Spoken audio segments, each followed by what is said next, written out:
আসসালামু আলাইকুম। যদি মনে করেন কোনো এক দেশ থেকে বাংলাদেশে অ্যাটেক করে, তাহলে বাংলাদেশের একমাত্র আয়াতুল কুরসি ছাড়া আর কোনো উপায় দেখছি না।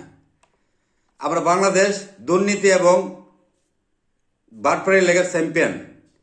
কেন প্রত্যেকটা যখন সরকার বদল হয়, সরকার ক্ষমতায় আসে, প্রত্যেকটা আমার বাংলাদেশ সরকারের কাজ হলো কি, দেশকে কিভাবে রক্ষা করবে। পাশে যখন দেশ আছে, যে কোনো সময় বাংলাদেশে অ্যাটাক করতে পারে, তাদেরকে ফিরানোর মতন আমাদের সেই ক্যাপাসিটি নেই।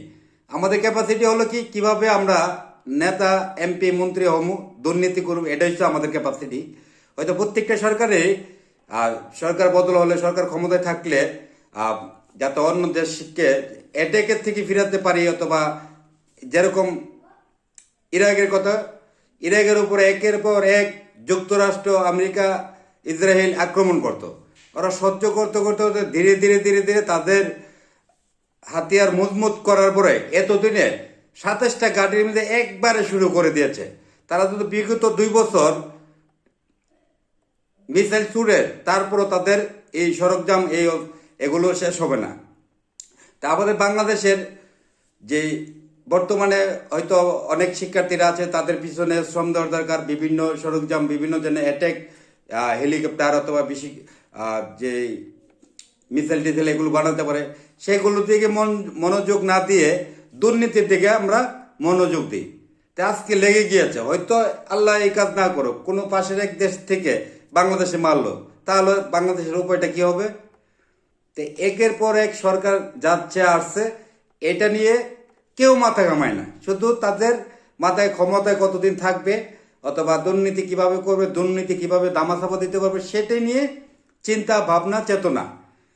হয়তো দেশের সুরক্ষিত দেওয়ার জন্য এমন কোনো সরঞ্জাম বাংলাদেশে নেই।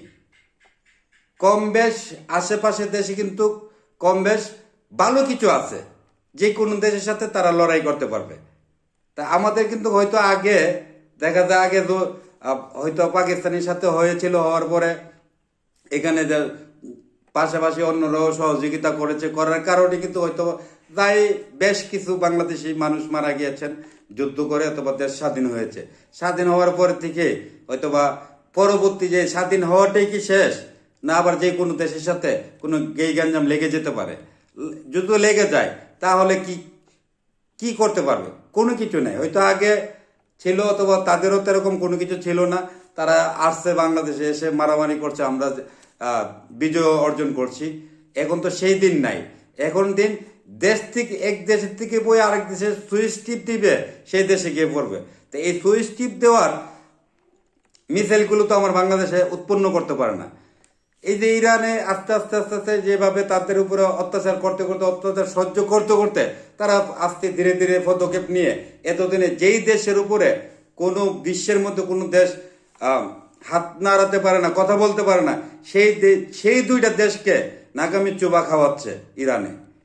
তা আমরাও উচিত ছিল, আমাদের বাংলাদেশের সরকার, প্রত্যেকটা সরকার এসে বাংলাদেশের জন্য বিভিন্ন দেশ থেকে ভালো ভালো হেলিকপ্টার, ভালো ভালো ফাইটার জেট, ভালো ভালো কিছু ভালো ভালো কামান, এগুলো এনে মজবুত করা দরকার। তার পাশাপাশি বাংলাদেশে হয়তো ভালো ভালো স্টুডেন্ট যারা আছে, তাদেরকে প্রশিক্ষণ দিয়ে যেন বাংলাদেশে ভালো ভালো কিছু মিসাইল টিসাইল উৎপন্ন করতে পারে, সেই ব্যবস্থা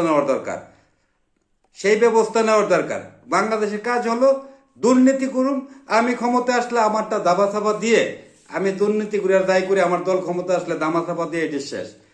আর দুর্নীতি করেন আর দায়ী কিছু করেন, বাংলাদেশকে রক্ষা করার জন্য কিছু তো হলো সরঞ্জাম, কিছু হলো তো যেন মাস 2-1 অথবা 2-4 মাস, 5 মাস, 1 বছর যাতে অন্য দেশের সাথে লড়ালড়ি করা যায়, সেই ব্যবস্থা তো করা দরকার।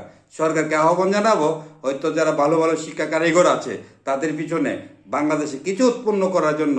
হয়তো আজকে যে ইরাকের দিকে তাকিয়ে দেখেন, ইরাকে আজকে ধীরে ধীরে আজকে এত পর্যায়ে গিয়েছে, 27টা ঘাঁটির মধ্যে আক্রমণ করছে। 13টা দেশে 27টা ঘাঁটির মধ্যে একসাথে আক্রমণ করেছে।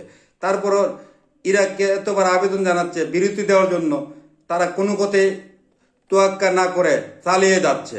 কথা হলো কি, এশিয়া যে মুসলমানের কান্ট্রি, যে আমেরিকার ঘাঁটিগুলো আছে, এই ঘাঁটি থাকতে পারবে না।